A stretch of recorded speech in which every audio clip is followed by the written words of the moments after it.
Hi, my name is Harry T, and welcome to Odejuma. Odejuma recognizes the magic of storytelling, from personal experiences to stories of adventure, from tales of resilience to finding joy in the simple things. This story seeks to inspire, entertain, and educate because there is power in the stories of everyday people, and these stories are worth telling.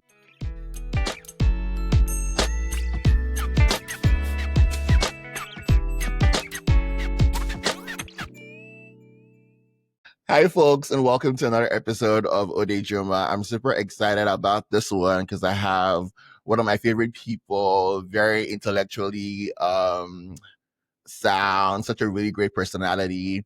I have Adebayo Quadry-Adekanbi, who is an international development professional, a writer, a scholar, a researcher. Wears many hats, right? Hi, Adebayo. How are you doing today? I'm doing very well. I'm very shy. Why are you shy? There's nothing I'm to be just shy shy. about. But thank you so much for coming on my podcast. We've been trying to do this for a while from like the old podcast, and I'm really glad that you are like sharing your time. So very, very much appreciative. I think I want to just start like from like the very beginning, like as someone who is Nigerian, we share that identity. Talk to me a little bit about growing up and when did you discover like that you were queer? Oh, honestly, that's a very interesting question. I feel like as queer people, you always know. Like, I don't think there's a point in which you realize and discover. Like, well, I guess there's a point in which you as a person comes into knowing and fully understanding what queerness means to you and how you embody that. But like your body always knows. But I feel like for me, when I started to really process my idea of what queerness is, I think a lot of it actually aligned more so with forms of identification that have to do with queerness. Because it's like, I remember, I think I was like 11 or something. I'd started year seven here in the UK. And like, I think within the first 5 minutes of starting the school, there was like this tiny boy that they asked to come and show me around. And he walks up to me, and the first 5 minutes that we walked out, he looked at me and was like, "Are you gay? You act gay." And I think like that was, I didn't even know what it was. I genuinely didn't know what that Mm-hmm. was. And so I had to like really sit down. I was like, what is that? Like, because a lot of the times I don't think there was ever an attachment of an identity framework to how I acted. Um, Especially because up until that point, I spent a lot of my time around Nigerians, my family, my parents, yeah, all of that stuff. To which the idea of a sexual orientation was never attached to the actions that I was doing. So I also never really attached a form of identification to those actions. So when when he asked that question, it was kind of, I was really taken aback because I was like, what the hell even is that? I think Mm-hmm. I was like 10 or 11 and I was so confused. um, but yeah, but I would say I think that was when I then really started to fully understand that because I feel like once that question came, it opened the floodgates of not just more of those questions from other people, but more of those questions from myself as well. What that meant, what that looked like, and honestly, it's still something I'm still answering till this point. I'm Mm. still consistently um, unwrapping and unraveling what identification means to me. And to queerness in general. Yeah. Yeah, that's real. And I really appreciate you sharing that. I think I have a curiosity about as someone who grew up in like the UK and in Nigeria. And I know you say you're still trying to, it's an ever evolving or continuous discovery of your identity and who you are. But how did growing up in those two locations that are very different but still kind of similar in a weird way, how did that shape you just understanding your identity? You know what? I will say this, and this is something that I say quite often, is that like, and I think this is also something that motivated a lot of my research and in so many different and interesting ways. But Mhm. um, before I say that, and I will also say like, obviously, a lot of these experiences are very specific. There's so many factors that come into place to determine how one person exists in a specific way. But like, I've often always found it easier to understand my queerness in Nigeria than I do here in the UK. Like I think there is a way that I think forms of identification, I think going back to that point, has really, I think, stunted a lot of understandings of queerness and how we understand what queerness is. And I think that's often the case for me as well. Like, and the way I always think about it is when I was younger, and people would always talk about me behaving effeminately or what have you. It always felt like a joke I was in on, if that makes sense. I think that's one thing. It always felt like a joke I was in on. But I think also what I found anyway was that it was more a conversation about how I acted and not necessarily who I was, right? So, and I think for me that's informed how I see and understand queerness, because for me now queerness is not necessarily who I am, it's what I do. And I think there's a very specific, and it's not to say, and there's that interesting conversation about, where does who you are stop and what you do begin? Like how do you draw that line? And I think that's, again, it's a whole other conversation. But I think for me, I'm starting to reconfigure queerness for myself, not simply as who I am. There is an element of that, but more so about what I do. There's an intentionality to how I embody space, how I take up space within the world that is intentionally queer. Um, that I think goes beyond just a form of identification. Oh, this is how I identify. It's more so about the things that you're doing that I think culminate into forms of queerness. And it's a lot easier to do that, for me anyway, in spaces like Nigeria, because fundamentally what I do is part of like my cultural practices, or the way I relate to family, community, space, all of that. Um, and when you exist in a space that you consider to be like home or whatever, it's just a lot easier to perform those actions than it would be somewhere like, yeah, in the UK. And I know for a lot of people, there's a way that we ascribe freedom um, and inclusivity and diversity and all of these things to Western states like the UK, and we say, oh, that's because they have rights. It's free. They're free to be queer. But I think it's also important to understand what that means and what that looks like. Um, what does queerness mean in this space? And it's not that you can't be queer in Nigeria, but there's different ways that you have to be queer. And your queerness has to look a specific way. Um, and the same with here as well. That is a very interesting interesting perspective that I really want to dive in a little bit deeper on, with like um talking about like the ways you feel like, um as opposed to like the UK where you have to be queer in a certain way. Can you like kind of expound on that a little bit? When you think about like what queerness means, I think on a fundamental level, I think we can often see queerness. It's very easy for us to see queerness as like a rejection of normativity, and I think a lot of people see queerness in that way. It's like, and I think especially when you think about like the queer movement and queer theory and queer politics of like the 90s, and specifically that's come out of Western spaces, it's always been about, queerness is an anti-normative. We're moving against heteronormativity. We're moving against all of these forms of norms and norms and norms and norms. Um, but for me, it then becomes a question of like, when queerness then becomes the norm in a space, what does queerness mean there? Right. So in a space like the UK, that they've supposedly giving rights, in spaces like the US, in spaces where there is, to some people, an objective form of freedom for queer people. So they have now been inserted into the normative frameworks of that space, i.e. the law. Are they still then queer if we keep defining queerness as anti-normative? Right. And so I start to then think about all of those questions, and it then brings up, I think, how I define queerness, or how I understand queerness, which to me, queerness is not necessarily going against normativity.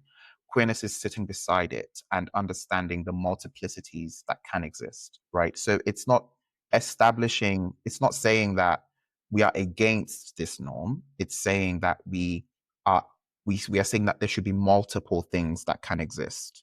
Do you get what I Mm. mean? So it's non-normative, it's not anti-normative. Mm. And I think when you think about somewhere like Nigeria, there are so many spaces, especially spaces outside of elite frameworks and frameworks that are aligning themselves with Western framing, which again, always usually the elite. You tend to find spaces that allow those forms of non-normativity to exist, right? And I think one of the spaces we can look at that is like our entertainment industry, or um yeah, our entertainment industry is a very good one. Like it's very relatively queer, like if you're looking at it, because and it's a very weird thing to say, but it's like it's we have a very queer way, but it's just we don't call it queer. And I think that's also the interesting thing about queerness in somewhere like Nigeria, is that we do so much queer stuff. Sorry, I don't want to call it. We do so You can much curse. queer stuff, You can curse on a but podcast. right? Okay.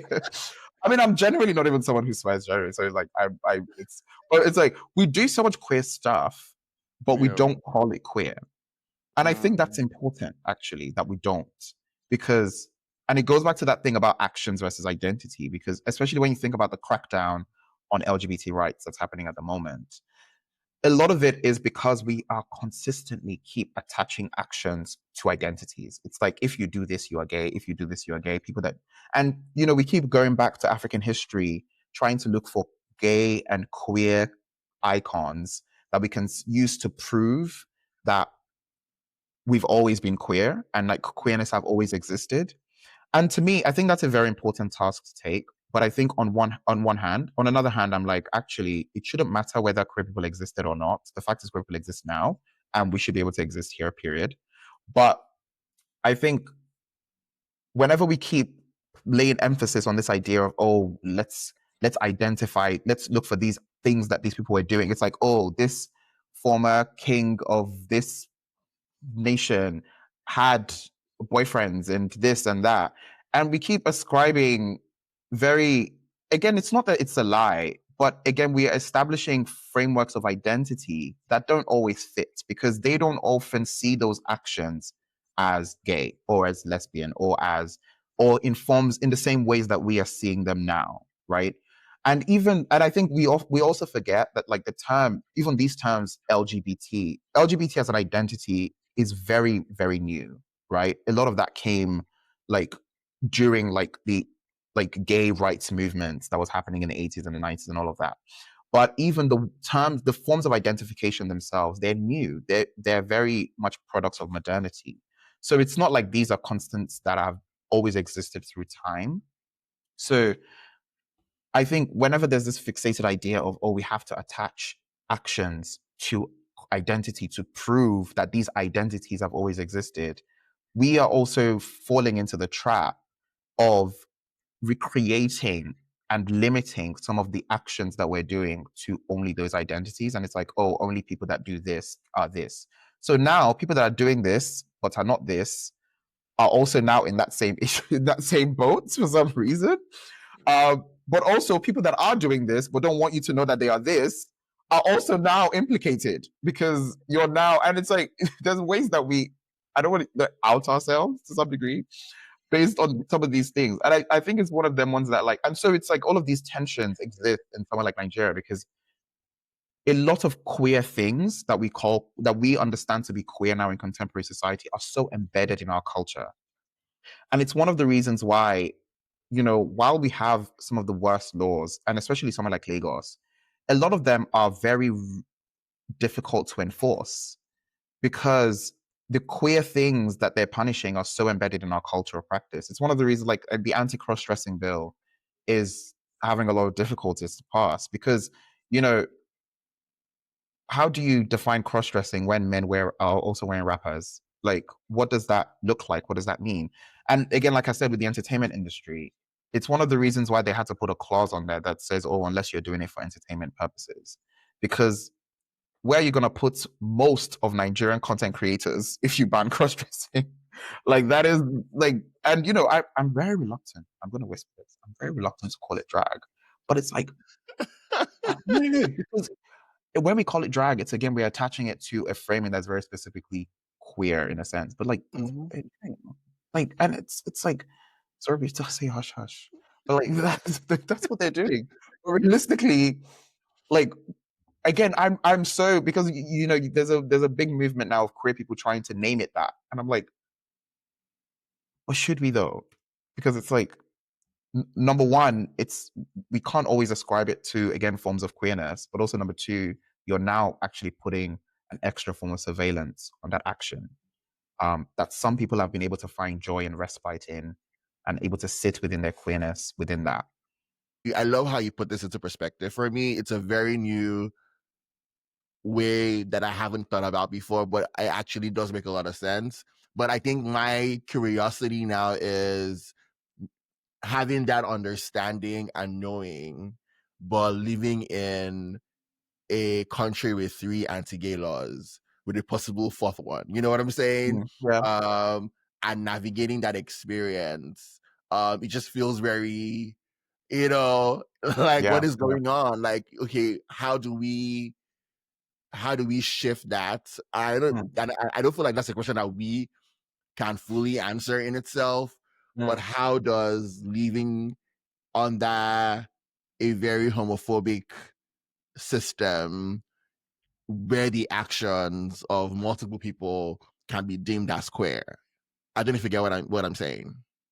No, I get that, and I think that's the complexity of the conversation, right? But I think it's also a reflection of how I think time has because what you're finding, and I think it's really unfortunate because you we are we're kind of existing in this weird cycle where unfortunately and I think that's why the conversation really is almost fundamentally about culture and claims to culture and this idea of like sovereignty and linking it back to the colonial project, right? Like, and I know that whenever people talk about that, it can be that there's always this idea that, you know, colonialism was a long time ago. It's like the Nigerian state and everything they're doing now is they're doing it from their own agency and in their own. And yes, I'm going to give them agency and say they are also very much implicated in this. But there is a very interesting relationship that I think people often ignore in the sense that, yes, the colonial project is seemingly done, but it's not complete. Like it's just kind of repackaged itself in a new way. But also the effects of the colonial project are still long lasting because what you have now is because of how much the colonial project really warped a lot of our culture understandings of our culture and our claims to our culture. You now have a situation where patriarchal nationalists are able to kind of lay a claim to culture, but base it on these colonial framings that they have now adopted. And things that often sit antithetical and contradictory to the culture of that space. And when you then think about what that means within global, like the global scene, and how there's a lot of tension that's happening there. So when you think about the Nigerian laws, for example, you know, the SSMPA did not exist in a vacuum. Like the Nigerian state did not wake up one day and say, okay, let's pass the SSMPA. A lot of it started from very complex international tensions, right? So when the conversation started, a lot of people think, oh, the SSMPA, the SSMPA did not just come in 2013 and they signed it into law. No, it's a conversation that's been happening for years. A lot of the conversation started while Obasanjo was still president in 2006, right? That's when they really started to have these conversations about queerness. Around that same time, you had a situation where, you know, in the Western states, you had Gene Robinson be the first openly gay Christian or something that pissed off the religious community because they were now like, okay, where are the gays in our churches? Um, you know, you had legal civil partnership being passed in the UK. You had South Africa granting gay marriage rights. Then also, obviously, a lot of LGBT activism was happening for gay rights in a lot of, particularly Western states. So you have number one, this attachment of being LGBT to a very Western framing because that's where a lot of the conversations on the basis of being LGBT was happening, right? So the attachment of being LGBT was then attached to a Western space. And so you had situations where people in Africa, these African countries, who are already pissed at the fact that okay, the West are now doing things that they are seemingly pissed off at, are now trying to lay a claim to their own culture by, again, rejecting Western colonialism. So in their heads, the anti-LGBT movement and anti-gender movement is actually a decolonial movement. Like, as far as they're concerned, oh, Yeah. we're actually being decolonial. And I'm like, well, I mean, like, are you? You're like, you're Yeah. not. But in their Yeah. heads, it's actually a decolonial project because they are trying Yeah. to reject Western imposition as the Western imposed during the colonial era, right? Yeah. And then you also had around that same time conversations of what, like, in academic, it's called homonationalism, right? Which is this idea that it's profitable for a country to appear to be gay friendly. You know, that's where the whole thing about gay washing and pink capitalism and rainbow capitalism and all these things come in, right? Like, a lot of these countries are not just queer because are not just queer friendly because they're queer friendly because they also understand the financial implications of that, right? Hmm. Um, and so when it's important that these states show themselves as better, as utopia, because it means that, you know, they can attract a lot of that financial benefits of appearing that way. And this was especially the case in around, especially again around that time that the SSMP was being passed. So Hmm. it's you had these Western states who are laying claim to their their goodness and their utopia, and we are so great for LGBT people, which is not an objective fact. And I need people to understand that. Like, it's a very different reality for the queer people who live in these countries, especially when their queerness intersects with other forms of identification, right?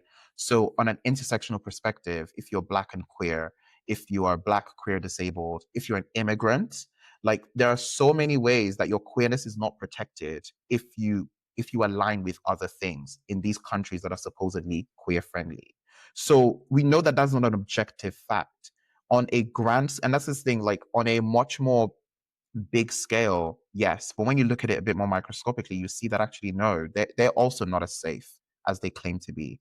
So Yeah. it creates this very, for them, they create this binary of a good state and a bad state. And, you know, the good states are, you know, the Western states, America, the UK, Canada. We are good because we give people rights. And the bad ones are Nigeria and Uganda and all of these countries, and that you're the bad, terrible states.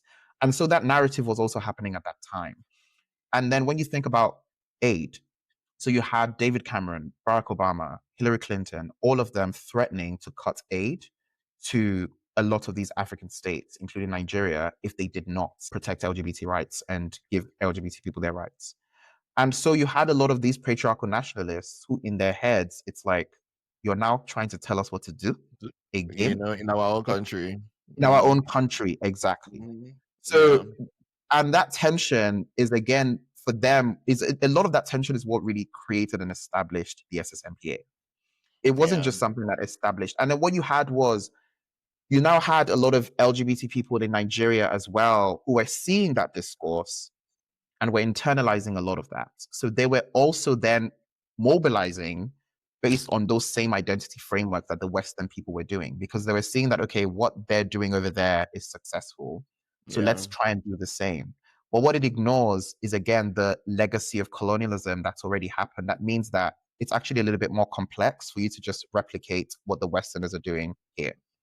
Yeah. Um, and so, like, you know, because when you think about it, in the early 2000s, it's not like LGBT people came out of nowhere, right? Like, people have been mobilizing since. They've been doing things, right? A lot of the, like, there's a few organizations, not to name any names, but like, that are still standing today, but a lot of them came about before way before the SSMPA, Yeah. right? You know, when you think about Reverend Jide Macaulay, right, and House of Rainbow.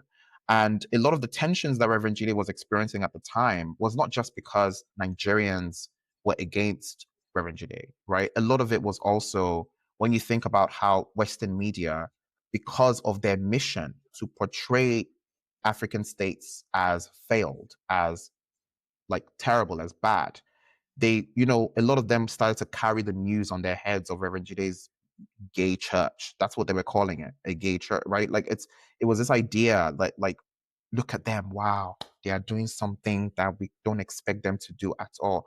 And a lot of this news, as all of these, like, again, these patriarchal nationalists, they see that and they see it as Western because, again, it's the West where it's being praised. And Yeah. again, it's the West that is giving the support and the money and all of that stuff for Yeah. the newly established LGBT organizations that were now forming at that time. Um, and when you think about before then, a lot of the queer movement was mobilizing based on not identity frameworks necessarily, but based on causes. So, you had a lot of people mobilizing based on the HIV and AIDS epidemic. It was never necessarily about how it affects LGBT people specifically, but about the Yeah. fact that, okay, this is a cause we need to fight for. You had a lot of queer women fighting for reproductive rights and women's healthcare. A lot of them were fighting for feminist issues, women's in politics. And it was never necessarily about being LGBT, right? But again, when you then had these LGBT movements coming out of um, Western spaces, it then kind of started to encroach into how even the LGBT people themselves started to mobilize and see things. So, like, it's for me, it's like that conversation is very complex, and there's a lot of tension that I think isn't just encapsulated in Nigeria itself, but sits Mm. within, I think, international tensions. And I think, again, that's another thing that people often forget. And it's like, yes, these laws exist. These laws are draconian. These laws are terrible. But they don't exist in a vacuum. And there is a whole, and that's why, yeah, like it's not a question that you and I can answer Yeah. very easily in this podcast because there are so many layers to it. It's a Yeah. conversation about aid. It's a conversation about colonialism. It's a conversation about Nigerian state itself and what it's become. Sometimes because of colonialism, but also due to the process of kind of how we run as a country. Um, Yeah. yeah, like it's not a coincidence that a lot of these African states are around the same time we're having the conversation about this anti-LGBT laws and stuff. Like a lot of it sat within international tensions. Yeah. Yeah, that's real. And just naming that one of the laws, the anti-gay laws, is a colonial law that was passed down to us. It wasn't like it was created by us, you know? And also wanted to add that for folks who don't have an idea, the SSMPA is the Same Sex Oh Marriage yes, Prohibition right. Act.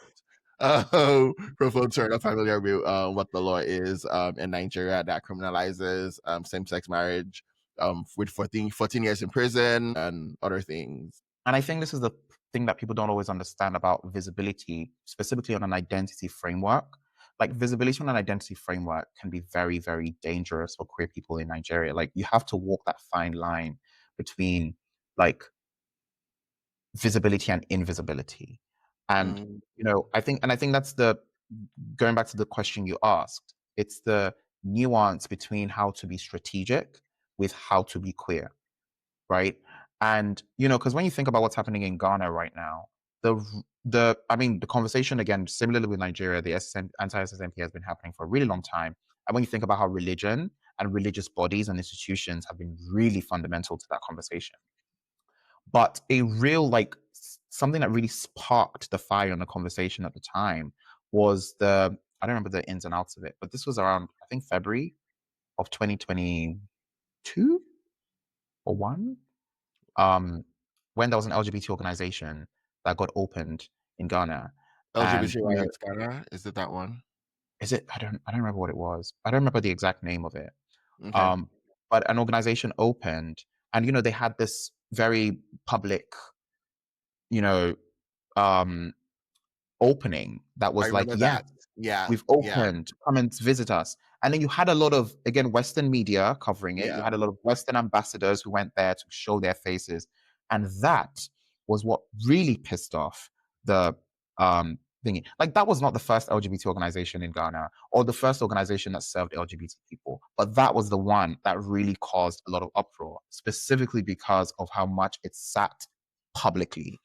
Mm, And I think it's when you think about how dangerously and how quickly the conversation has gone just because of that one incident, mm, right? And a lot of people don't often link that incident back to that issue, right?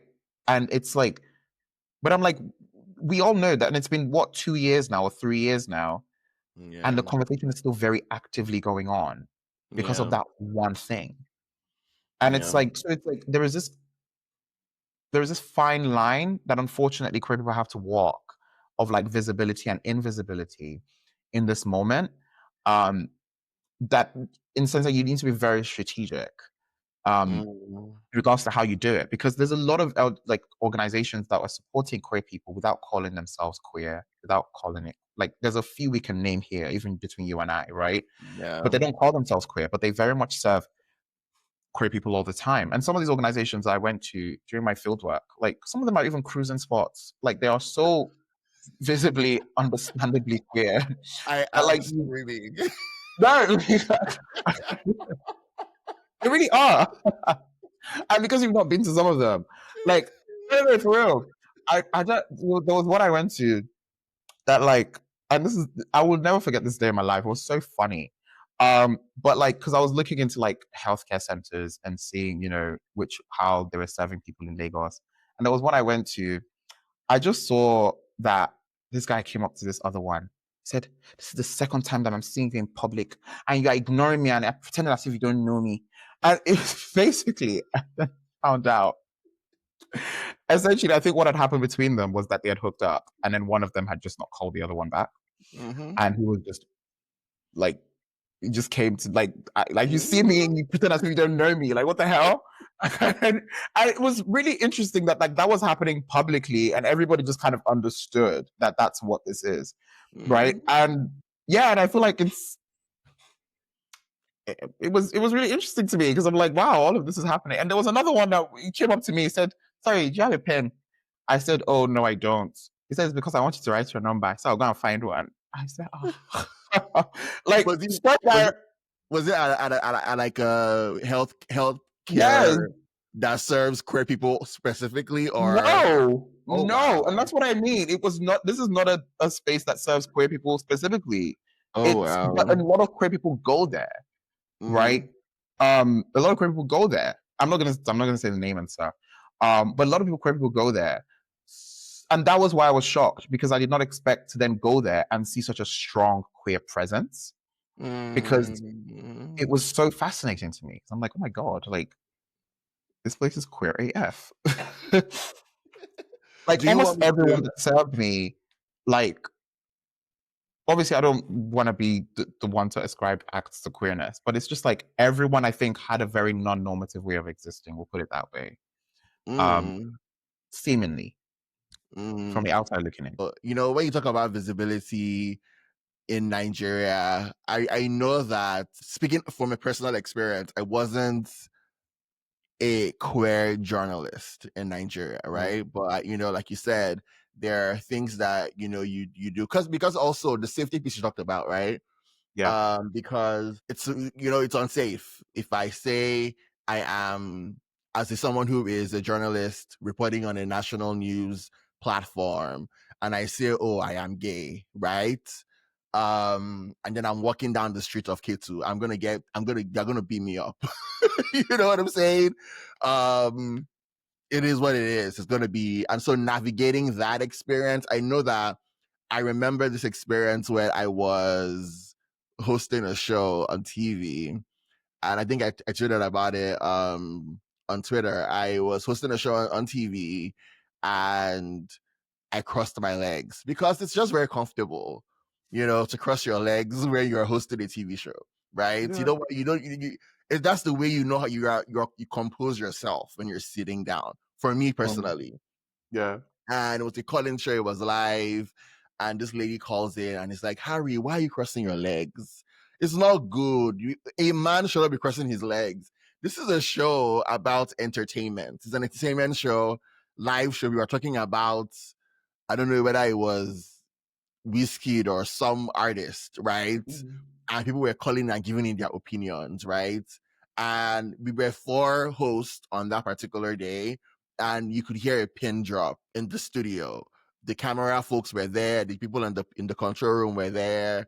It was so embarrassing Mm. to be having to be dealing with that. And also just throughout my time being on TV and hearing the things that will be said about me online or offline or amongst my coworkers or amongst my colleagues, and having to navigate that, and even starting the Rustin Times and having us to use my name for like the first maybe like 3 years. I think it was until I did Defiance that I started using my name on the platform. But at that time, I wasn't working actively in the national media space anymore.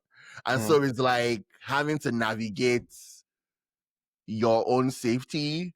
But I also, I'm torn with like, people need to see people. People need to see, you know, representation in quotes, right? But at what cost?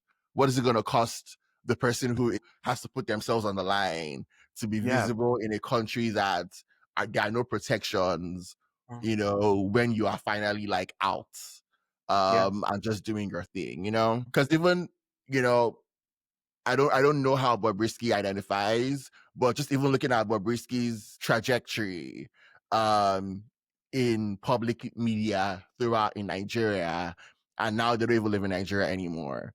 And so it's like, I don't know. But I mean, even thinking about Bobrisky, like I think Bobrisky is a very good example about this because, um, and again, another thing that I think people often miss is that um, Bobrisky's recent, I'd say, controversy. Like, I mean, Bobrisky's always been a controversial character, but it's never really stopped Bobrisky existing in Lagos, in Nigeria. I think they're based in Lagos. I don't like, but Bobrisky's existence in Lagos was never really a problem, right? Like Bobrisky has just always been this very controversial character, and I think Bobrisky is also another good example of like how queerness can sit within Nigeria, right, or a space like Lagos. Um, because number one, I think it really highlights something we can touch on a little bit later, but how people that benefit from the forms of identification and the and the visibility that comes from queerness are really elite, or people that are elite adjacent, or people that are able to access elite frameworks. But also, Bobrisky's downfall, so to say, was not just a random thing that happened on a Tuesday, right?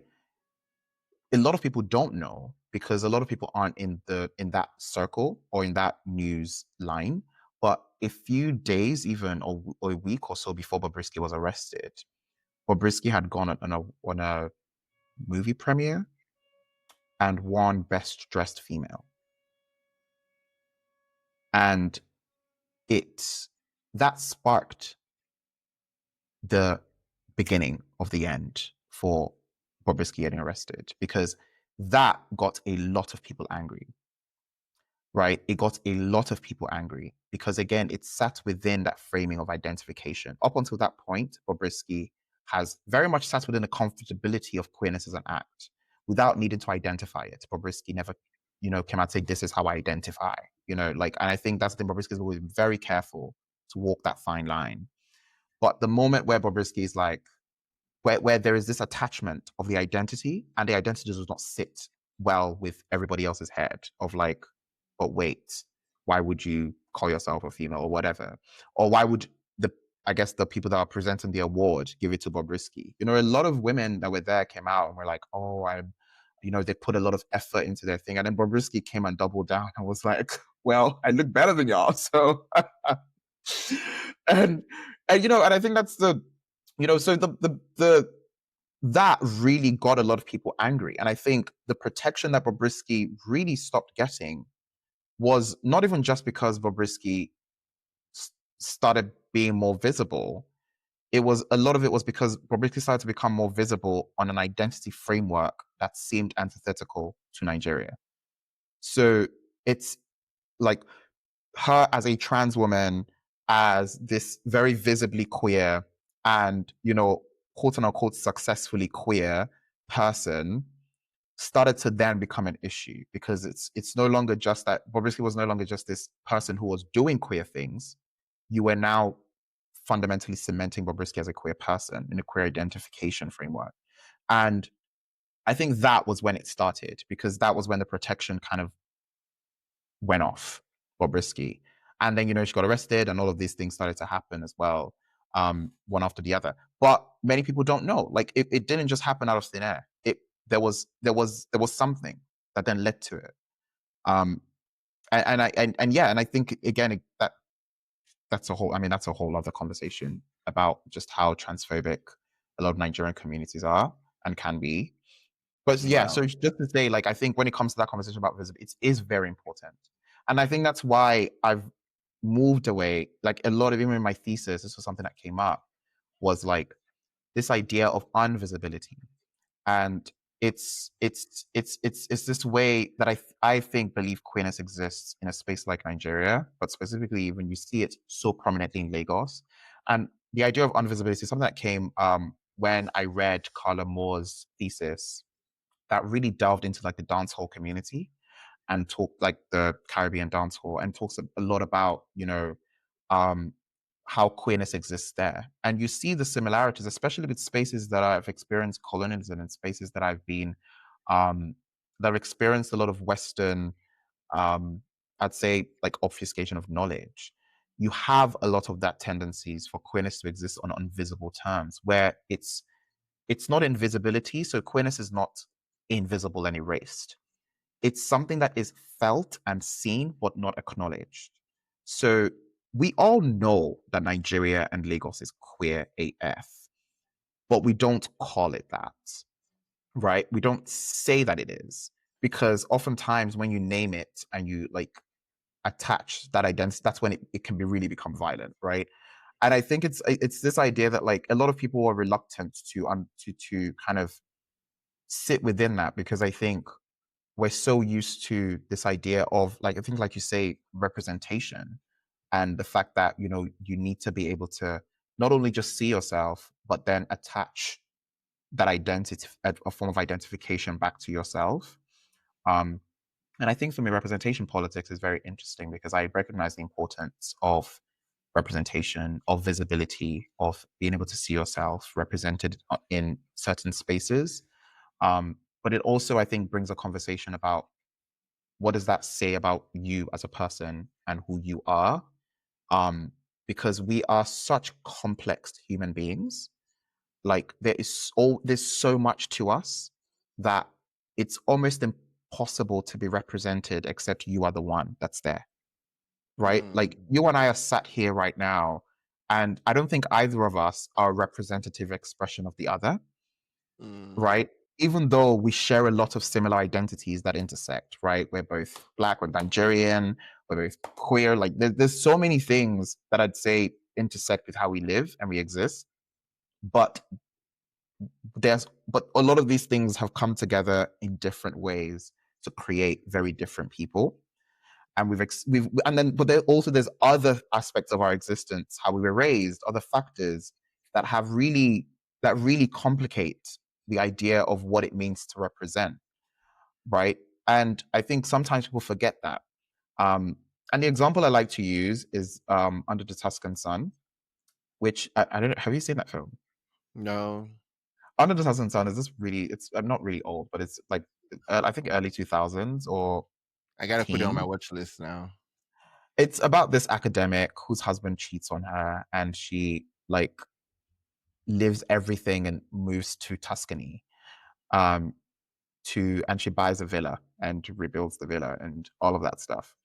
And it was just like one of those movies that when I was done watching it, I was like, that is so Adebayo core. Like that is something I would do. Like no, like that is something I've never like I felt so seen by that movie in so many different aspects because not only was she an academic who was taking her job seriously and all of that stuff, which again I also relate to, but there was also this element of like community that was established at the end, this idea of looking at love outside of romance, and an expansive idea of love and loving that I was like go off fab, like I love that, right? And but it's like this is a white woman from New York who like has no form of identification that I align with, except again some of the things I've mentioned. He's an academic, husband. I don't have a husband that's cheating on me, but you get what I mean. But it still didn't change. Like, see, so I think there's two strands to this, where one hand I'm like, yes, absolutely, representation, love it, let's do it. But at the same time, it's like we shouldn't always have to wait for that representation to happen to validate our existences. Like, Mm. when you talk about, and I think that conversation always happens to me whenever people talk about, oh, you have to see it before you believe it. And I'm like, well, I already am it. So why, like, seeing it is me. Like, I can look in the mirror to see it if that's what's necessary. And I think also sometimes it goes back to, again, this form of identity, where I think there's so many ways that we exist as queer people that, like, we can we almost need, it's almost like we're asking for permission to do some of the queer things that we want to do, or exist in the queer ways we want to. So, some people, it's like, oh, I don't know how to define my sexuality, because I'm, mostly attracted to this person, but I'm kind of attracted to that, and I'm sort of attracted to that. And it's like we then have to, but I'm only attracted to this person under these conditions. And that's where you start having new forms of identification come out. It's like right now the LGBT alphabet, we keep adding new ones, and it gets it. Sorry, this is a very controversial point, but it's like new ones keep getting added, because it's almost like, oh, I also need to be it. But it's like, it's fine for you to do all of that and just call it whatever you want to call it. Like, it doesn't have to be something that sits within a form of like, something already existing shouldn't be what gives you permission to exist right now. Like, the fact that you're here now is enough. And I think that's why I talk about this idea that, like, yeah, let's look at historical figures that, represent queerness or have some forms of queerness within them. But let's not limit our imaginations of queerness to that and say, oh, because they existed, that means, because, we have issue in Yoruba cosmology. That means, issue was non-binary. So that's why I, as a Yoruba person, can now be non-binary. Like, no. I mean, yes, that's Was true. issue But was issue non-binary?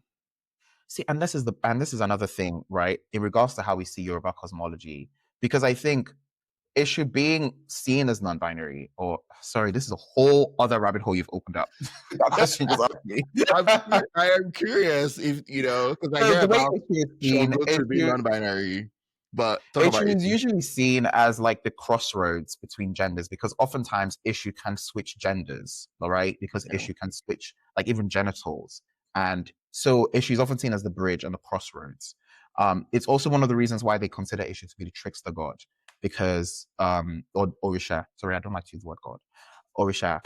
So it's like issue is, yeah, often conceptualized as this. So a lot of people in contemporary society now use issue as a queer icon, right? As a symbol, as a symbolism of queerness within Yoruba cosmology. But my argument to that is actually that, like, issue does not represent queerness in the Yoruba cosmology that is not queer. It represents queerness because the Mm. Yoruba cosmology itself is queer.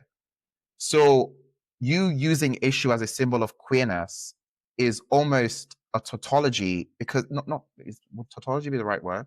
But it's like the Yoruba cosmology itself is queer, right? So Mm. any example you give from it should represent queerness, or should be a representation of queerness.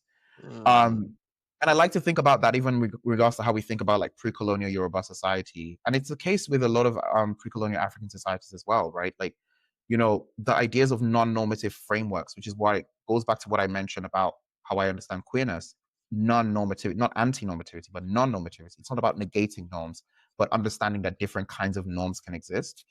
Um, we see that even in how we practice our religion, right? In these ideas, a lot of people like to talk about women to women marriages, which, again, for me, like, these are all symbols not of a an exception of queerness in an otherwise unqueer world, but we're actually symbols of a queer world in itself, right? So Mm. it's like they're not signs of queerness that we can cherry pick because the world itself was then not queer. It's like those signs are there as queer because that world itself was.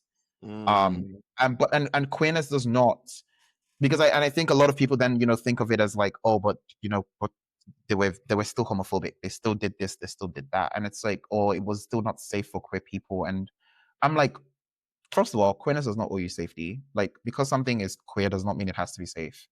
And because something is safe does not mean it has to be queer. Like, there's so many things that yeah, like it's I'm curious about that. Like, let's Queerness talk doesn't about owe that. you safety. Yeah, let's Let's talk talk about about that a that. little bit. You're just pulling. I'm like, I want to ask about this, and then you drove something else. I'm like, okay, let's talk about this, but just talk about queerness. I'm curious about that. Yeah. I think there's a lot of ways, and I use this word especially because of how, and I think we could talk about this in the context of Lagos specifically and how queerness manifests in Lagos. I think you have a situation where there's a lot of queer people who try and establish safety in Lagos for queer people. But unfortunately, that safety tends to align with elites frameworks. Like, because, and a lot of that is because the concept of safety in somewhere like Lagos is fundamentally aligned with wealth and elite framing. Mm, Like, those are the people that safety has always been given to. Um, Safety in like Lagos is not safe for anybody. Like, it's like Lagos is such a chaotic space, and I say that like as a blanket statement, not because it's objectively true, but like Lagos is very ridiculously chaotic. That, like, for you to be able to access safety, yes, you need to have certain degree of affiliations with wealth and safety in a very specific way, in the very, I think, middle class, elite way that we conceptualize safety, which is really just a removal of poverty and poor people from our sight. Like, that is what we understand to be safe. And that's it. It's not a coincidence that all of the LGBT events and queer events that call themselves queer all happen on the island. That's not a coincidence. And I think it's important that we start having that conversation, right? Because I think there is such a very limited and almost frustrating understanding of queerness, where we limit it so much to the island and that space, that it's mm, like that's the only place where queerness can be. And so, mm, mm, because of that, and a lot of the reasons why they do that is because that is where safety is. But a lot of that safety is not because they are establishing any forms of safety that in within that island. It's because the island in itself is already conceptualized as safe. And it's not even because it's objectively is, it's because of the way it's been affiliated with wealth and the elite framing, which in itself is colonial and intentional, right? Because when you think about the conception of Lagos, like, Lagos was conceptualized as the island. So Ikoyi VI, Lagos Island, where what's made Lagos, like, that was Lagos. And then when Lagos gained municipality was when the mainland was then brought into that. And then you had where a lot of the indigenous people in those spaces were dislocated to make room for the elites and the Western and the whites, like, colonizing the state and the government workers and stuff, right? yeah. So you had a situation where, so especially Lagos Island, like, Lagos Island was really where Lagos, as you know, you had a lot of civil servants, all that working there. So when Lagos gained municipality, there's a lot of amenities and a lot of stuff that were then, like, pumped into the island itself. So those areas specifically, so infrastructure, wealth, a lot of those things were concentrated on those areas. Yeah. And so it's not a coincidence that those areas are the more elite spaces in Lagos. It's not because that didn't just happen organically. It's happened because of how Lagos was designed. Um, and so now it's sustained itself and gained itself that legacy of being safe, whether that's objectively true or not. And so, for you to access some degree of safety or conceptualized safety, you need to be in those spaces. So it's those spaces that we now see as safe. So for us to be able to access those spaces, especially as queer people, it's like, okay, yeah, no, let's go to the island. And so, and the idea, and I think for me, the idea is always, you know, I ask, and this was something that came up a lot during my research, was like, I asked a lot of queer people, why? Like, why are you doing it on the island? And they said, because it's safer. Who is it safe from? They say, oh, because area boys cannot raid the place. You can't have, um, yeah, it's mainly area boys, right? And not just area boys, but, you can't have all these riffraffs, all these people that will come and raid your party. But the fact is, those people are always there. Even on the parties on the island, they're outside selling drugs, stealing your phones, doing petty crime, all of that stuff. Their presence is there. So it's not them necessarily that's the issue. And Okay. all of these events, events happen on the mainland all the time. Queer events happen on the mainland all the time. Oftentimes, they don't call themselves queer. But also, number two, they don't get the same level of attention, support that the island ones do, because again, this idea of safety. It's also one of the reasons why you have a lot of queer people when they start to gain some degree of either wealth or something, they move to the island, because the next step is that that's a good way to access safety.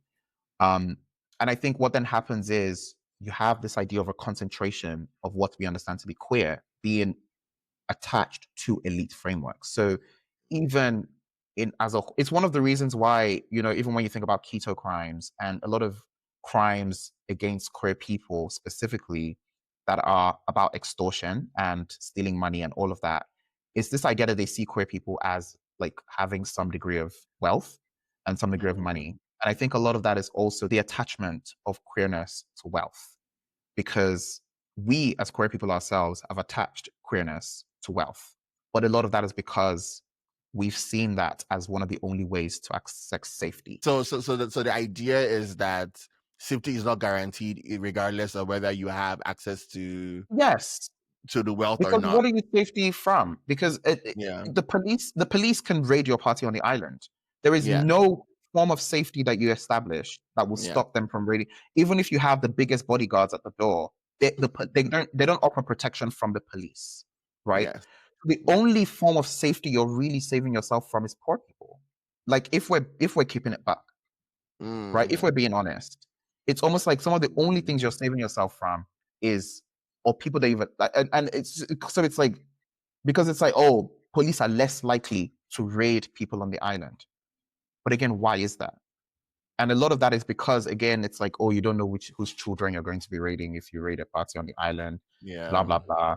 Um, but again, that is a question of, it's still a conversation about elite Yeah. framing and how that's been attached. So it's like, okay, so yes, you're attaching queerness to elite framing because of its access to safety. But I think Okay. also this conversation is very, very broad and Yeah. big. It was a whole chapter in my thesis, but it's, when you also think about the idea of like the creative economy in Nigeria, like the creative scene is so saturated by like the Lagos elite and their friends. And a lot of that is because of the way that they utilize queerness. And particularly when I talk about queerness, and like they utilize the creativity and the and the non-normative expressions of queerness that really facilitate creativity. They utilize that a lot, and they utilize that for the functions of the elites. Yeah. And a lot of people now see the Lagos creative economy as very inclusive and diverse. It's like, oh, I know there's many there's a lot of diversity in the creative scene, but it's actually not a lot of diversity, because it's people that would have already had access to those spaces anyway because of their affiliations to the elite, either because you yourself you're rich, or you have rich friends, or you have other forms of capital. So you have social capital, or you're very beautiful and you have beauty. Like that's a thing that that attracts people. Um, but it's like it's some form of capital that you have that you're able to negotiate to access those spaces. Um, but I think going back to the actual question you asked, which is the idea of queerness not only safety, but it's like, yeah, like all of these spaces are safe, but then you have a situation where there is a very big caveat to the queerness that's allowed in that space, right? So when you Mm. situate your event only on the island, you're ultimately limiting it to only people that can access it on the island, Yeah. right? And when you think about little things like infrastructure, transportation, ticket costs, these things are expensive, and they tend to have them at these venues that, again, some people can just not afford. And I think that was something that was really interesting for me, because I'm someone who I would consider myself to be part of this island elite adjacent people as well, right? Like I don't remove myself from that. Not necessarily because I grew up on my parents, like I grew up on the main. I grew up in Nikbaja. I'm a mainland boy. like down.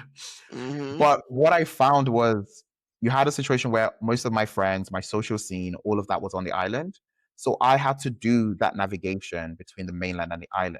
So whenever there was an event, I would have to do that journey.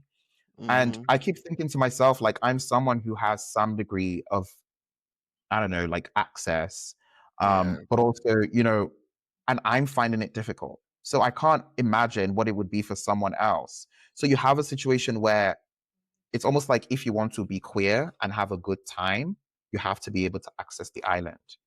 And Mm. I think for me now, one thing that I've been doing a lot of calls with a lot of like event organizers on the mainland to do is like on in Lagos is like, can we start thinking about how to like not just bring queer people, but also meet them where they are?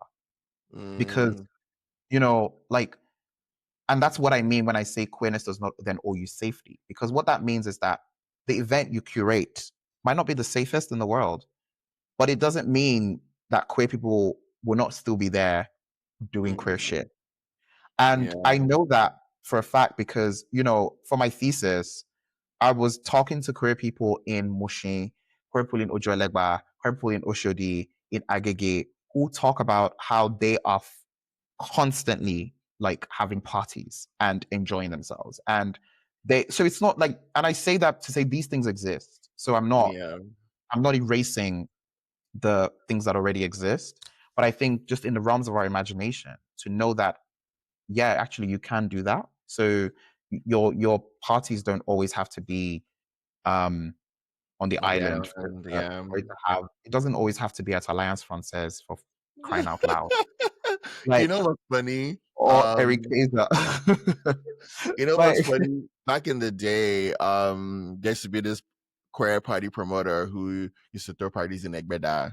And it was like in a hotel in Egbeda and sometimes in Surulere as well. And we'll go for that. And obviously, if you go for those kind of parties, you're going to be considered as you're not like part of the cool kids. You're obviously Raz for going and to thank you. That like that's the problem I have. It's like, why? Sorry, go it's on. like you're not cool. And obviously, two of those parties in Egbeda were raided by the police at some point, at different times. Mm, mm. But just the idea of the fact that the parties that would happen in Ikoyi or at maybe like a British commissioner's house or something, or those parties are the ones that are like the so I even living in on a much more global perspective, there's a conversation that's ongoing about Yes, how queer spaces are becoming very exclusionary, right? And yes, so it's like yes. you go for a pride event or black pride or something, and all the party promoters are charging say $60, $70 to get into a Mm-hmm. party, not inclusive of drinks, not Yep. inclusive of anything. You go in there and then you're spending X amount of money on drinks. You have to buy your fit. Mm-hmm. Because if you're not dressed well, nobody's going to talk to you. So it's like the queer community in quotes is not really a community anymore. We are just people who have shared identities, Yeah. because it's not inclusive. It's not accessible to folks. It is just people who can afford. Um, and this idea that, oh, we're just trying to build community, but are we really building community though? Is that what we're doing? If everybody can't afford to show up, you know what I'm Yeah. saying? And have a good time. Yeah. If only folks who have access to social capital or financial capital can show up. Mm. Yeah, that's something that bothers me just personally. Like, I don't know. Yeah. I don't understand how our our struggle in quotes has become so profit driven. It's It's weird to me. intentional. It's Yeah. very, very intentional. And again, which is what I'm saying. They commodify the safety. They commodify the fun. They commodify the visibility because it's like, oh, we're going to create a space where you can be queer in peace and you can be free to be yourself. And they use all of these buzzwords. They commodify it and Mm, then they charge you and that's why I talk about these spaces that happen on the island and how exclusionary and exclusive they can be, especially based on like cost and price, because what happens is they talk about, it's almost like the incentive for why they can charge you as much as they do. Like they leverage the idea of safety. And I think about it, you think about even the context of the people that only do parties on the island. It's like they almost justify how much they charge you because it's like, oh, but we're creating a safe space for you to be yourself and for you to be free and for you to do all of this. And I'm like, but you're not actually doing anything except having the party on the island. That's the only form of safety you've established. Like, it's literally the only thing that you've done that is establishing safety. Because oftentimes when you think about like the nuances of it, like I mentioned earlier, you're not safe. You're not safe from the police. You're not safe. Even if these area boys really wanted to raid your party right now, it's not the two big bouncers that you put at the door that will stop them. Like, Mm-hmm. you've actually, all you've done is leveraged the supposed conceptualized safety of the island and used it for an economic advantage. I think for me, I'm really pained because of the implications on the creative industry, because it's really controlled by the elites and their friends. And the idea is always, oh, this is the space for you to do. The Alte space is not Alte. It's not Alteing. Like, no, like, like, it's, it's one of those ones that, like, when you think about the definition and the understandings of how even they define it, I'm like, oh, you realize that's not what you're doing. Like, it's full of the same people who dress the same way, do the same things, and who all went to the same school, like those like 2 or 3 schools. I won't name them now, but they all went to that school. But I it's like they see. all went to those schools, and all of a sudden they're all passing each other's scripts around each other and directing each other's music videos and all of that stuff. And then what you have is they bring in queer people, and it's this idea that, oh, we're diverse when it comes to identity. But those queer people that you've brought in yourself as well are not necessarily queer people that have any form of diversity of thought from you. They're the same queer people who would have already accessed your space. Yeah. But it's just now you can use their identity as queer to leverage their positionality as included and inclusive. So like, I think for me it's very it's very sad, actually. Yeah. Yeah. It is sad. I think I have a curiosity about how you have there's all of this knowledge, right? That you have. Some of it lived experience, some of it based on your research that you've done. How do you move through the world with the knowledge that you have? Because I feel like sometimes it's a very different, by knowing an application is different. Yeah. Knowing and being in space with people is also very different. So how does that work for you? How do you navigate that? Honestly, the very simple answer is I've navigated that by embracing my contradictions as a person. Mm. I think, I spent a lot of my early 20s being angry, some about some of these issues, but other issues too. And I think I spent my mid 20s being very curious. And I think now I'm in my late 20s and I'm spending it accepting. You know, Mm. I I think I think it's important for us to embrace the contradictory experience and our experiences as contradictory people. And I say that because I talk about these spaces, but I'm there. I attend these events. I'm sat there. And I think that's it's a very complex position to be in, because, sometimes you hate it and you're just like, oh my God, I wish I wasn't here. It goes back to what I talk about as queer people. Like, we unfortunately have to embrace that contradiction to be able to exist.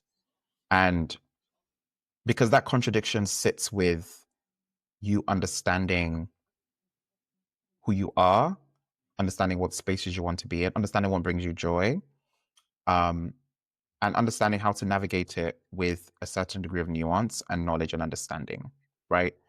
But also just acceptance.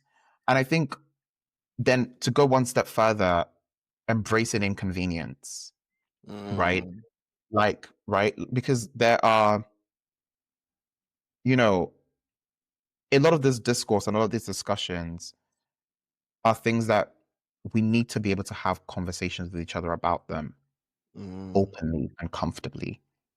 yeah. And it's not necessarily because I think a lot of people feel like when you have these conversations, you're asking for them to bring the solutions and for them to, but it's like sometimes the conversation is only coming up because it's like, are we aware Yeah. happening? Mm, Because what's going to happen is let's first do that because then we can start having a conversation about then how we navigate it moving forward, right? What do we need to do? How can we circumvent some of the issues that come out of this? You know, mm, and you know, and I think that's what I'm trying to do now in really a lot of the work that I do outside of like since I've kind of done this research and done this work. It's I've been trying to really look at ways to have these uncomfortable conversations, but also see ways that that can, I guess, to some degree, pour into, you mm, know, these other frameworks that I talk about that exist too. Because I don't think, you know, when we talk about the creative scene being monotonous and all of that stuff, I don't think the creative scene is in a bad thing. I don't think anything people are, I don't think this, you know, I talk about these spaces on the island being exclusionary. The bad thing is not the fact that they only create space for specific people. The bad thing is the way they exclude other people and the fact that these other people then don't often always have that experience. alternatives, Mm, right? But also the bad thing is how they carry hegemonic control. So they sit at the center of what queerness is or what queerness means, mm, right? And so it means that you can't have these multiple existences that can sometimes be contradictory to each other. You know, mm, like the idea of um and I think actually even visually when you think about the island and the mainland, a lot of people will see those two things as contradictory because it's like, you know, the island is safe, it's rich, it's wealth, it's all of that stuff, and people see the mainland as the opposite of all of that. But it's like fine, but both have valid ways that queerness are expressed and embodied. um and so I think for me it's about embracing those contradictions and but most importantly, and I think first and foremost, which is the work I'm doing now, is embracing the contradiction within myself. I would go to these events, and even especially when I was doing my research, I would go to these events and I'd be so pissed because I'm just like, you know, I don't like the fact that it's on the island all the time, and like, why mm. does it? And a lot of that frustration is also because I've had to pay 16K for an Uber That from is the mainland. crazy. Oh my God. No, no, That no, is not crazy. literally. Not. I don't think I ever paid that much. I don't think I ever paid I'm that sure much. that's the price now. What I'm hearing But from now, people yeah, in this is what Lagos. I mean. Like Yes. now, it's ridiculous and disgusting. Yeah. But like a lot of that frustration is because I've just had to pay this stupid amount. But another level of that frustration is because like, where am I going to sleep tonight? Like, I need to go back to the mainland. Another frustration is, oh, I bet you when it's time for me to go home, I'm going to have to fight one or two Uber drivers before I get to my house, right? Like the shiggy that Uber drivers showed me in Lagos, Harry. Ah, I don't that miss that. I really don't miss that at all because it was always because I always used to, like you said, I'm always on the island. When I worked at the BBC, our office was in Ikoyi. Like everything, like is yes, I shiggy. it was a mess. It was a It's mess for sheer sure. game that they showed me. And the thing Yeah. about like also is that like obviously it's not like I was gonna enter a bus anyway, but like you know there is no transportation infrastructure on the island, like a good one, because once you cross that bridge, it's only Lekki Ekpe Expressway. Like Yeah. inside of the island are just not. So it's like people will inevitably have to get tech Ubers to get Yeah. around, and Because it's everywhere like is gated and like secluded yes, out, and yeah, it's crazy. that gated situation, these people they'll put gate at one end of the streets, gate at another end, they'll call it estates. They'll call it estates.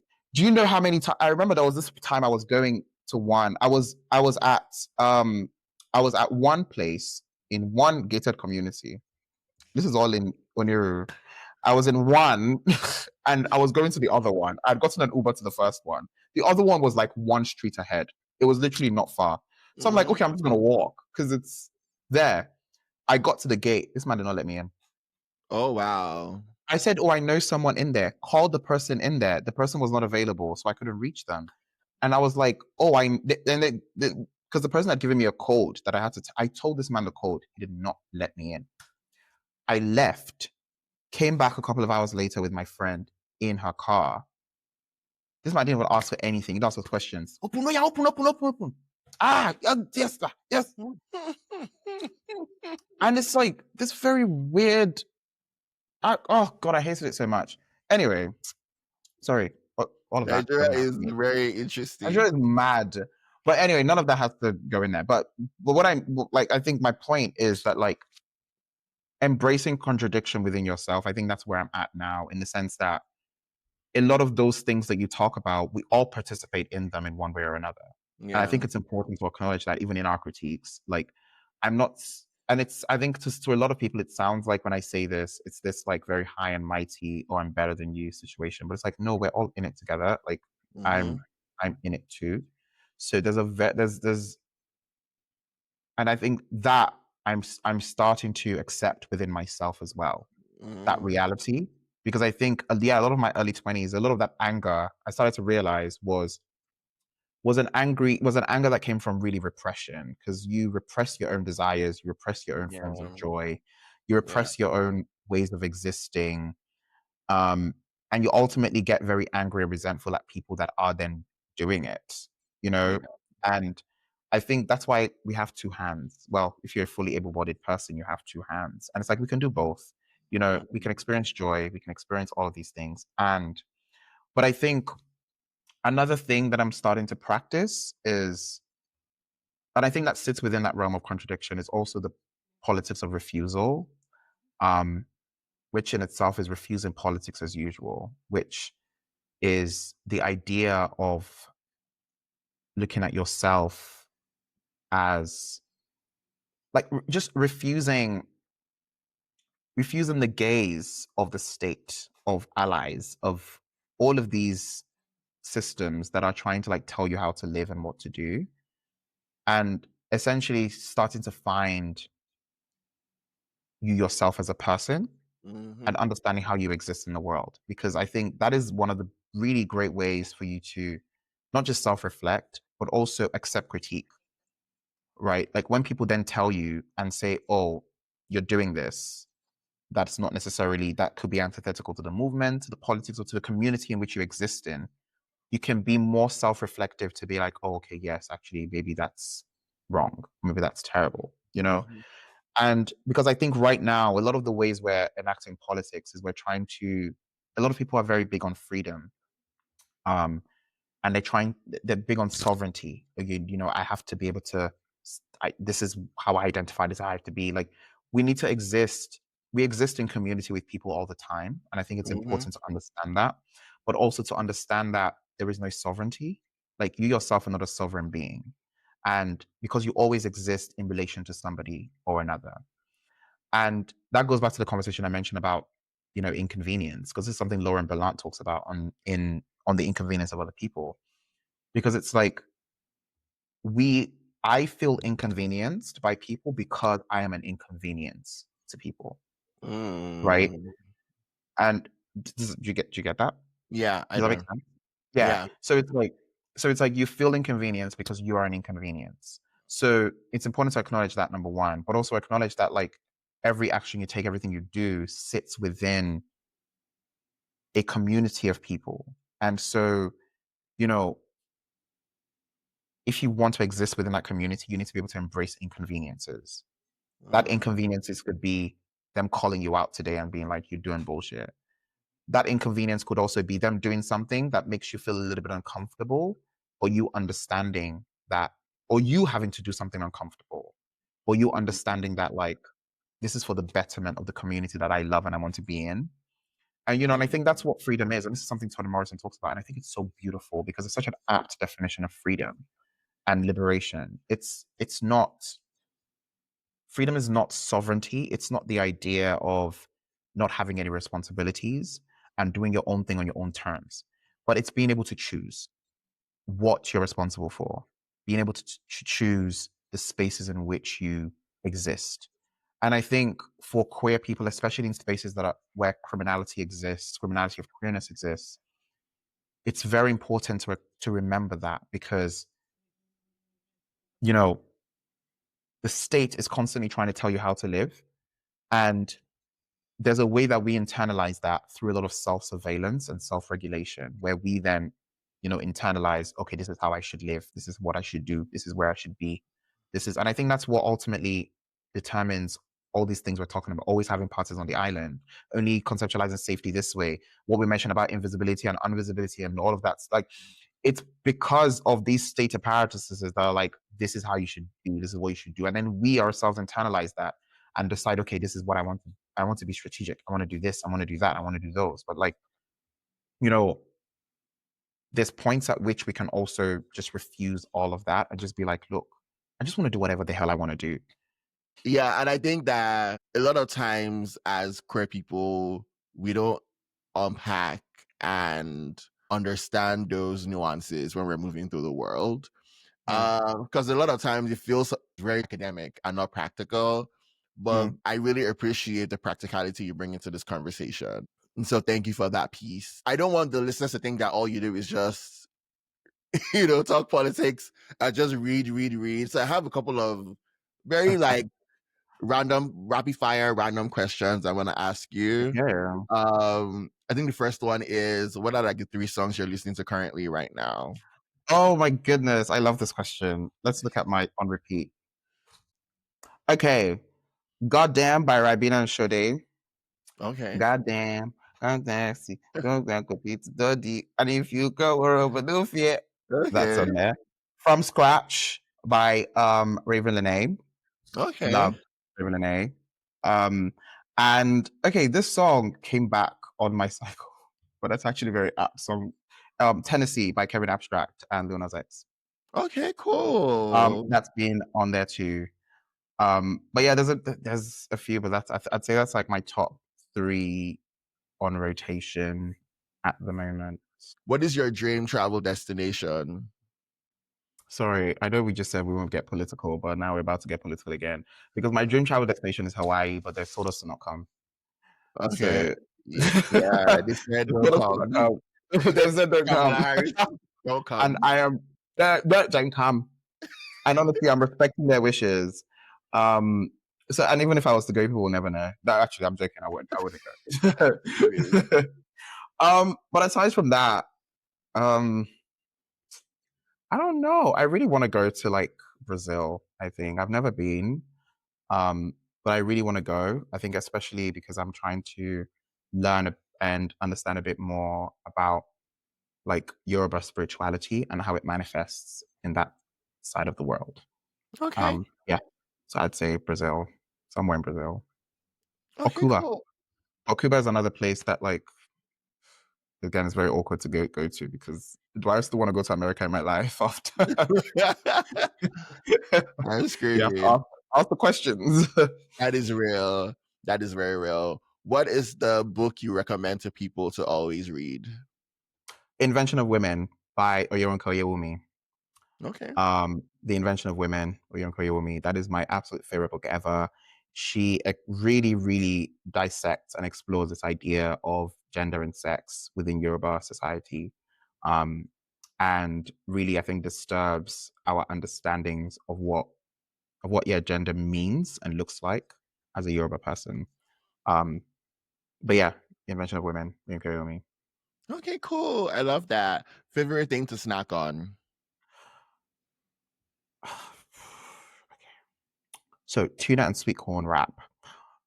I don't know if that's a snack, That but feels that like a is all I meal. ever eat. It's like a meal, isn't it? But that Yeah. is almost all I ever eat. And it's actually starting to become a problem for me and everybody around me, because for the past like 2 years or more, it's been an addiction. I don't even know Oh where to begin wow. or end. Yeah, it's been a lot. But if I was to just snacks, oh, nuts. I love cashews. Yes. Okay. Cashews. Cashews. I love cashews as well. Yeah. And finally, what is your guilty pleasure? Oh, buying property. I'm joking. I'm joking. I'm joking. I'm joking. I'm joking. I'm screaming. Wasn't it? I think it was Serena Williams that said that, wasn't it? They were like, oh, what's your? Yeah, I think it was guilty pleasure or past or favorite hobby or something. Just like Uh, buying properties, and I was like, damn, like fair enough. I've just gone on a whole rant about elite queer people, and I talk about and buying you're like, property. I'm gonna buy property. Yeah. Um, I think maybe I'll go back to tuna and sweet corn as a guilty pleasure. I don't know why. I can't think of anything else. I don't Do honestly. you I don't watch really have. reality TV or something? I Or really don't. mm, Um, reality. I mean, I love Great British Bake Off. okay. Um, but I don't know if I would call that a guilty pleasure. I'm not guilty about that. I don't. I have no guilt. I have no guilt about my love of Great British Bake Big Off. big off. Okay, cool. Let me see, what am I guilty about getting pleasure from? Well, that I'm allowed to say on a podcast.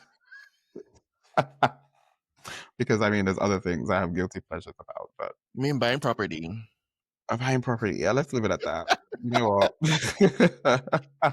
I really don't. But Yeah, but what is next for you now, like in your work, in everything that you're doing? What can we honestly, expect? rest, Mm-hmm. rest, Mm-hmm. rest. Yeah, I feel like um a lot of the past few years I've really spent on the go. And I think I'm at a point now where I want to rest. I want Okay. to um I want to sit with myself a bit more.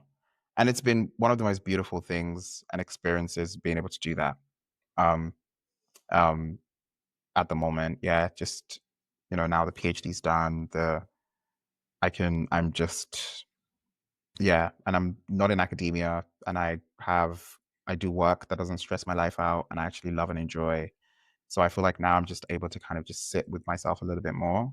Um and I really like that. Um I'd say that's what's on the table for me right now. Awesome. That is pretty cool. And yeah, just thank you for coming on and for Thank you. sharing and for dropping.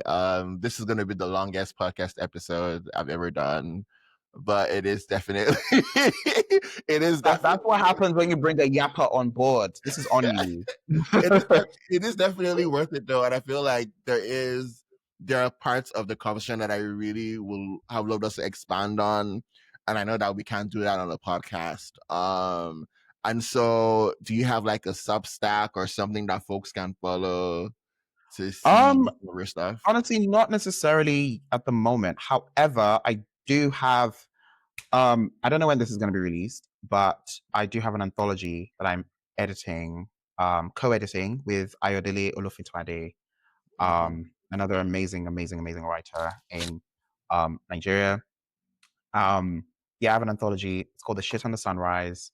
It should be out soon. We're currently just finalizing like some of the discussions about publishing and stuff, but we kind of explore how queer artists in Nigeria are um, navigating hope and despair. So, kind of that. A lot of these things that we've discussed today, I think, come up um, in various spaces. So but yeah, we kind of got a bunch of really talented writers together to um, write different chapters with different artists. So Okay. that is coming soon. Um, but yeah, aside from that, that's largely it. Yeah.